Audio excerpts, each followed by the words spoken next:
여러분 안녕하세요. 반갑습니다. 오랜만입니다. 하나님의 은혜와 사랑이 가득 넘치는 또 하루가 되기를 간절히 기도하고 바랍니다. 우리 함께 찬양하면서 하나님께 예배하겠습니다.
이제 하나님의 말씀을 보겠습니다. 오늘 말씀은 열왕기하 18장입니다. 이 배경을 이해하기 위해서 이미 봤던 내용이지만 조금 소급해서 13절부터 읽도록 하겠습니다. 영상을 통해 함께 읽겠습니다. 히스기야 왕 제14년에 아수르의 왕 산헤립이 올라와서 유다 모든 견고한 성읍들을 쳐서 점령하매 유다의 왕 히스기야가 라기스로 사람을 보내어 아수르 왕에게 이르되 내가 범죄하였나이다. 나를 떠나 돌아가소서. 왕이 내게 지으시는 것을 내가 당하리이다. 아수르 왕이 곧 은 300달란트와 금 30달란트를 정하여 유다 왕 히스기야에게 내게 한지라. 히스기야가 이에 여호와의 성전과 왕궁 곳간에 있는 은을 다 주었고 또 그때 유다 왕 히스기야가 여호와의 성전 문의 금과 자기가 모든 기둥에 입힌 금을 벗겨 모두 아수르 왕에게 주었더라. 아수르 왕이 다르단과 랍사리스와 랍사게로 하여금 대군을 거느리고 라기스에서부터 예루살렘으로 가서 히스기야 왕을 치게 하매 그들이 예루살렘으로 올라가니라. 그들이 올라가서 윗못 수도 곁 곧 세탁자의 밭에 있는 큰 길에 이르러 서니라. 그들이 왕을 부르매 힐기야의 아들로서 왕궁의 책임자인 엘리야김과 서기관 셈나와 아삽의 아들 사관 요아가 그에게 나가니 랍사게가 그들에게 이르되 너희는 히스기야에게 말하라. 대왕 아수르 왕의 말씀이 내가 의뢰하는 이 의뢰가 무엇이냐? 내가 싸울 만한 계기와 영역이 있다고 한다마는 이는 입에 붙은 말뿐이라. 내가 이제 누구를 의뢰하고 나를 반역하였느냐? 이제 내가 너를 위하여 저 상한 갈대 지팡이 애굽을 의뢰하도다. 사람이 그것을 의지하면 그의 손에 찔려 들어갈지라. 애굽의 왕 바로는 그에게 의뢰하는 모든 자에게 이와 같으니라. 너희가 내게 이르기를 우리는 우리 하나님 여호와를 의뢰하노라 하리라마는 히스기야가 그들의 산당들과 제단을 제거하고 유다와 예루살렘 사람에게 명령하기를 예루살렘 이 제단 앞에서만 예배하라 하지 아니하였느냐 하셨나니 청하건대 이제 너는 내 주 아수르 왕과 내게 하라.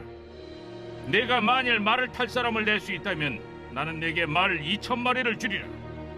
내가 어찌 내 주의 신하 중 지극히 작은 지휘관 한 사람인들 물리치며 애굽을 의뢰하고 그 병거와 기병을 얻을 듯하냐?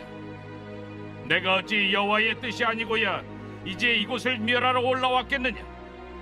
여호와께서 전에 내게 이르시기를 이 땅으로 올라와서 쳐서 멸하라 하셨느니라. 힐기야의 아들 엘리야김과 셈나와 요아가 랍사게에게 이르되 우리가 알아듣겠사오니 청하건대 아람 말로 당신의 종들에게 말씀하시고 성 위에 있는 백성이 듣는 데서 유다 말로 우리에게 말씀하지 마옵소서. 랍사게가 그에게 이르되 내 주께서 내 주와 내게만 이 말을 하라고 나를 보내신 것이냐? 성위에 앉은 사람들도 너희와 함께 자기의 대변을 먹게 하고 자기의 소변을 마시게 하신 것이 아니냐? 하고 랍사게가 드디어 일어서서 유다 말로 크게 소리질러 불러 이르되 너희는 대왕 아수르 왕의 말씀을 들으라. 왕의 말씀이 너희는 히스기야에게 속지 말라. 그가 너희를 내 손에서 건져내지 못하리라. 또한 히스기야가 너희에게 여호와를 의뢰하라 함을 듣지 말라. 그가 이르기를 여호와께서 반드시 우리를 건지실지라. 이 성읍이 아수르 왕의 손에 함락되지 아니하게 하시리라 할지라도 너희는 히스기야의 말을 듣지 말라. 아수르 왕의 말씀이 너희는 내게 항복하고 내게로 나아오라. 그리하고 너희는 각각 그의 포도와 무화과를 먹고 또한 각각 자기의 우물의 물을 마시라. 내가 장차 와서 너희를 한 지방으로 옮기리니 그곳은 너희 본토와 같은 지방 곧 곡식과 포도주가 있는 지방이요 떡과 포도원이 있는 지방이요 기름나는 감람과 꿀이 있는 지방이라. 너희가 살고 죽지 아니하리라. 히스기야가 너희를 설득하여 이르기를 여호와께서 우리를 건지시리라 하여도 히스기야에게 듣지 말라.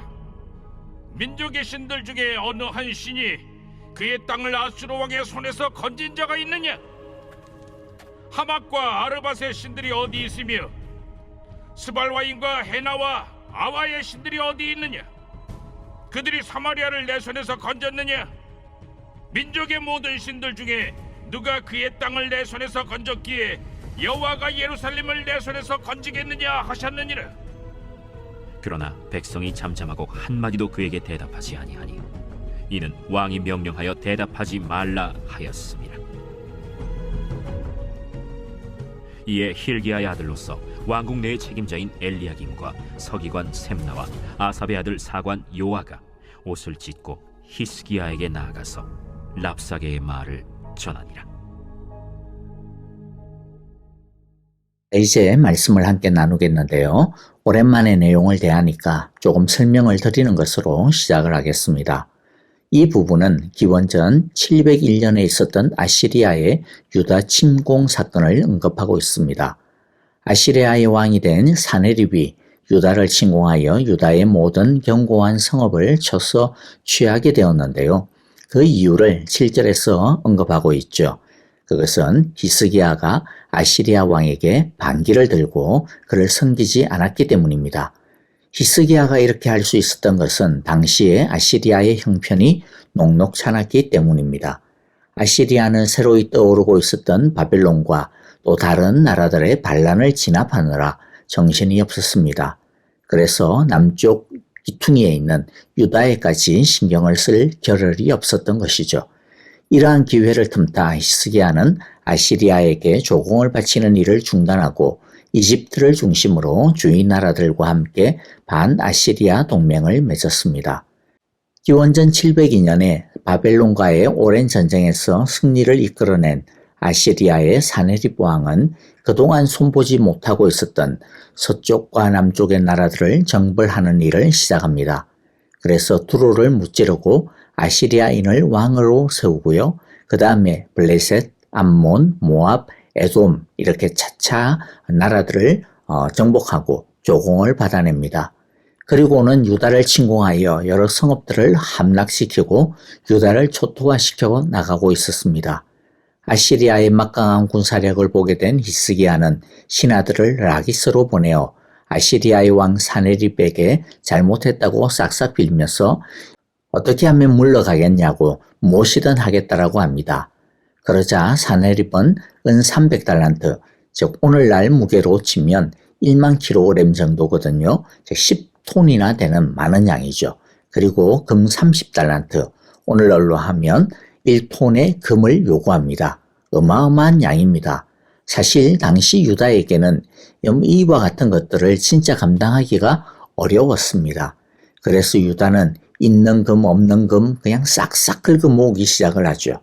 그래서 여호와의 성전과 왕궁의 보물창고에 있는 은과 금을 있는 그대로 다 내어줄 뿐만 아니라 그것 가지고는 부족하니까 여호와의 성전 문과 기둥에 입혀있던 이 금들을 전부 벗겨가지고 아시리아 왕에게 채워줘야만 했습니다.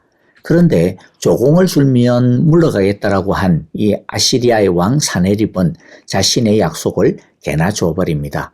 물러가기는커녕 군대를 결집시켜 예루살렘을 겹겹이 포위합니다. 예루살렘을 포위한 아시리아의 총사령관 랍사게는 히스기야에게 항복을 권하는 메시지를 전하게 되는데요.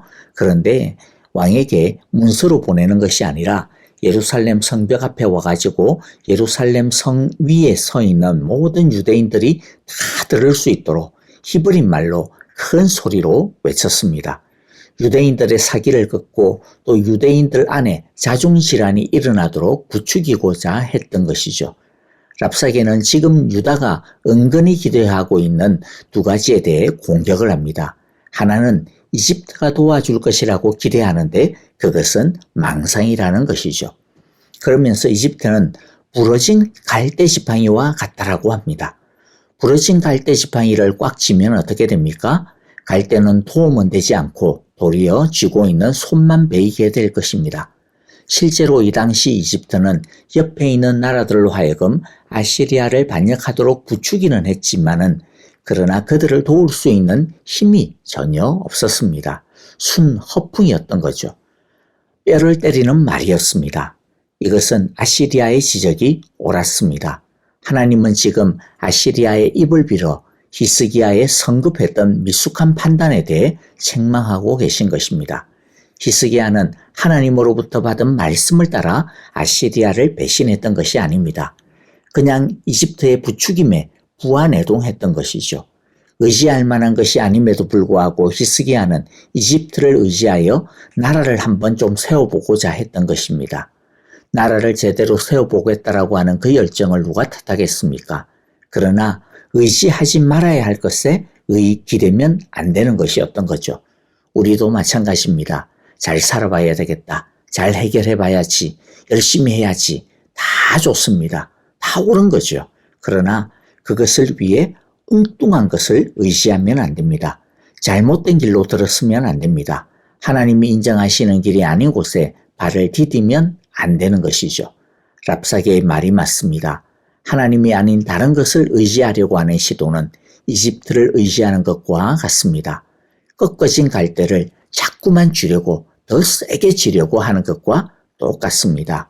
이 세상의 것은 잡을 수는 있을지 몰라도 결국에는 그 잡은 손을 찌르고 상하게 하게 되는 것임을 우리 모두가 기억할 수 있게 되기를 바랍니다. 그리하여 우리가 쥐고자 하는, 쥐고 있는 이 꺾어진 갈대와 같은 것들을 이 시간 모두 다 내려놓기를 간절히 기도하고 바랍니다. 랍사게가 유다를 비난하는 두 번째는 히스기야의 종교개혁에 대한 것이었습니다.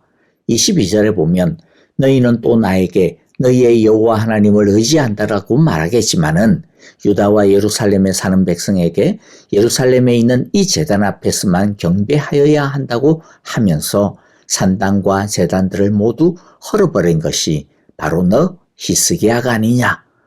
랍사게가 처음에는 바른 소리를 했었죠. 이집트를 의지하는 것 안 돼. 자, 그런데 하나님을 믿지 아니하는 사람들에게도 이처럼 일반 은총에 있어서는 일반적인 지혜가 있습니다. 그러니까 들을 만한 것들도 있다라는 거죠. 그러나 하나님을 섬기는 데는 지혜가 없습니다. 랍사게는 히스기야가 일으켰던 종교개혁, 즉 바알과 우상, 이방 우상 종교 신들을 없애고 또 산당을 없애고 철저하게 예루살렘 성전 중심으로 예배를 드리게 했던 그런 것에 대해 의외로 잘 알고 있었던 것 같아요.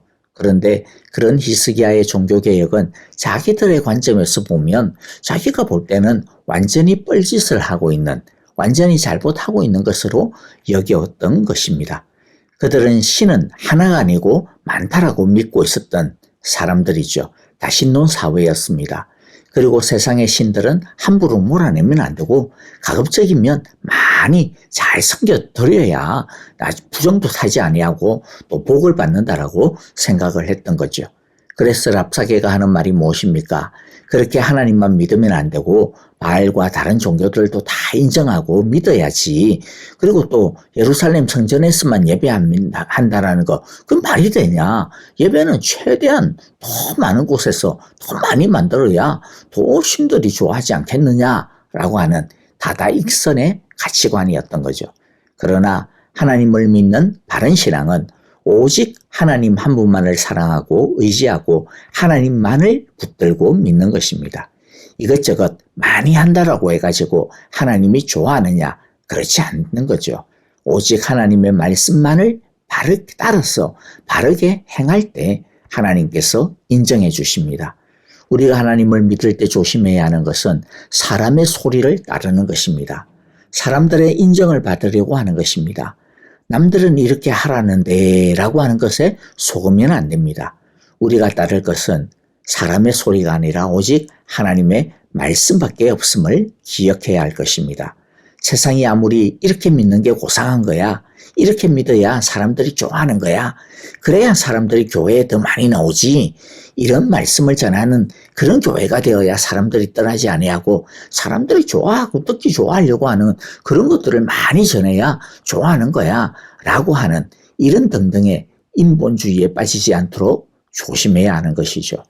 물론 복음을 전하는 옷은 현대적으로 갈아입어야 하겠지만은요, 그러나 믿음의 내용은 고상하거나 현대적이거나 철학적이거나 이런 것들하고는 전혀 상관이 없는 것이죠. 그런 것은 중요한 것이 아닙니다. 믿음의 내용은 오직 하나, 말씀이 전하는 그대로여야 한다는 것을 우리 모두가 꼭 기억하고 말씀대로 살아가는 우리 모두가 되기를 바랍니다. 이제 세 번째 랍사게의 말을 보겠는데, 랍사게가 전하고 모욕하는 결론과 핵심적인 것을 보면요, 하나님은 너희를 구할 수가 없는데 너희가 그래도 하나님을 믿을 거냐? 하나님 믿을 수 없다라고 하는 거죠. 이때까지 하나님은 너희를 구원해 주지 않았는데 그런 하나님을 왜 의지하려고 하느냐라는 것이죠. 35절에 보면 여러 민족의 신들 가운데서 그 어느 신이 내 손에서 자기 땅을 구원한 일이 있기에 너희의 여호와 하나님이 내 손에서 예루살렘을 구원해낸다라는 말이냐. 이런 조롱을 듣는 히스기야나 예루살렘 사람들은 너무나 뼈아팠을 것입니다. 세상 사람들이 흔히들 이렇게 성도들을 조롱하죠. 하나님을 믿지 말고 내 주먹을 믿어라. 하나님을 믿는다고 떡이 생기냐 돈이 생기냐. 사실 하나님을 경험하지 못한 사람들이 볼 때 크리스찬들처럼 바보가 없어요. 하나님이 있다면 왜 너희들은 그런 고통을 당하느냐, 그렇게 반문하게 될 수밖에 없죠. 성도가 아픔을 당하는 것은 하나님이 힘이 없어서가 아닙니다. 하나님이 안 계시기 때문도 아닙니다. 죄로 인해 깨어진 이 세상 속에 살기 때문에 성도도 이 깨어진 세상의 고통 가운데 살 수밖에 없습니다. 그러나 하나님은 우리의 고통 가운데 우리와 함께 하시는 분이십니다. 그분은 우리의 눈물을 아십니다. 우리의 하소연을 듣고 계시고 보고 계시며 고통하고 계십니다. 그리고 하나님은 사람들이 보기에는 전혀 가능성이 없는 거기에서부터 하나님의 가능성을 열어주십니다. 때로는 환경을 바꾸어 주시기도 하고요. 그게 아니라면 우리로 하여금 그 환경을 이기게 하십니다. 우리가 잘 부르고 아는 찬송의 가사처럼 하나님은 홍해를 갈라주시든지 아니면 홍해를 갈라주시지 않는다면 그 홍해를 우리로 하여금 건너가게 해 주실 것입니다. 사탄은 끊임없이 이 랍사개처럼 우리 속에 하나님을 허무는 말과 마음을 집어넣고 있습니다. 우리는 사탄의 그 말에 귀를 기울이면 안 됩니다. 히스기야는 백성들에게 랍사개의 이 말에 아무 말도 하지 말라고 조용히 하라고 당부합니다. 그것은 랍사개의 그 말에 귀를 기울이지 말라라는 뜻입니다. 그럴 때일수록 우리는 더더욱 하나님을 주목해야 합니다. 하나님만을 바라봐야 합니다. 하나님 앞에 엎드려야 합니다. 우리의 믿음을 지켜달라고 하나님께만 우리의 소망을 둘 수 있게 해달라고 하나님을 붙들어야 할 것입니다. 이제 말씀을 마무리합니다. 랍사개는 유다 사람들에게 거짓말로 꼬십니다. 두 가지의 유혹을 하는데요. 31절과 32절인데 제가 읽어드리겠습니다. 히스기야의 말을 듣지 말아라. 아시리아의 임금님께서 이렇게 말씀하신다. 나와 평화조약을 맺고 나에게로 나아오너라. 그리하면 너희는 각각 자기의 포도나무와 자기의 무화과나무에서 난 열매를 따먹게 될 것이며 각기 자기가 판 샘에서 물을 마시게 될 것이다. 내가 다시 와서 너희의 땅과 같은 땅, 곧 곡식과 새 포도주가 나는 땅, 빵과 포도원이 있는 땅, 올리브 기름과 꿀이 흐르는 땅으로 너희를 데리고 가서 거기에서 살게 하고 죽이지 않겠다. 그러므로 히스기야의 말을 듣지 말아라. 너희의 주가 너희를 구원할 것이라고 너희를 설득하여도 히스기야의 말을 듣지 말아라. 첫 번째 유혹은 하나님과 히스기야를 버리고 아시리아 왕을 의지하면 항복하면 얻게 되어질 유익과 생명에 대한 것이죠. 랍사개가 약속하는 이 약속들을 보면요. 즉 포도나무, 무화과 열매, 땅, 곡식, 새 포도주, 올리브 기름, 꿀 이 모든 것들은 흡사 하나님이 약속하신 축복과 비슷합니다. 사탄은 오늘날도 하나님의 말씀을 버리고 이 세상을 따르면 네 하고 싶은 대로 살면 얻게 되어질 즐거움이 얼마나 많은 줄 아느냐, 얻게 되어질 유익이 얼마나 많은 줄 아느냐라고 속삭입니다. 그러나 세상이 주는 축복, 하나님이 없이 획득하는 축복은 꺾어진 갈대와 같다라고 하는 것을 우리 모두가 잊지 말아야 할 것입니다. 두 번째 랍사개의 유혹은 무엇입니까? 히스기야를 버리라는 것이죠. 분열시키는 술책입니다.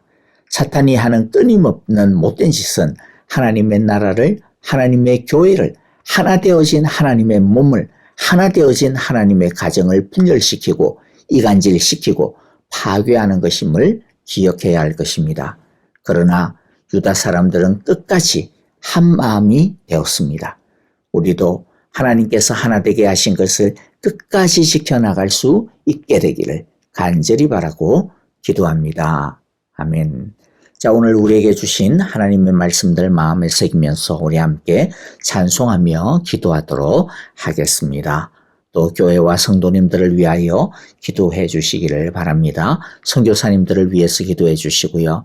특별히 우리 암으로 인하여 고통하고 있는 자매들을 위해서 기도해 주시기를 바랍니다. 지수영 집사님 고쳐주옵소서, 일으켜 세워주옵소서라고 기도해 주시고요. 또 우리 이경 집사님, 하나님 주의 은혜를 베풀어 주소서, 주의 능력을 보여주소서, 하나님의 영광을 이루어 주소서라고 우리 함께 기도하기를 원합니다. 다 함께 찬양 드리며 기도하겠습니다.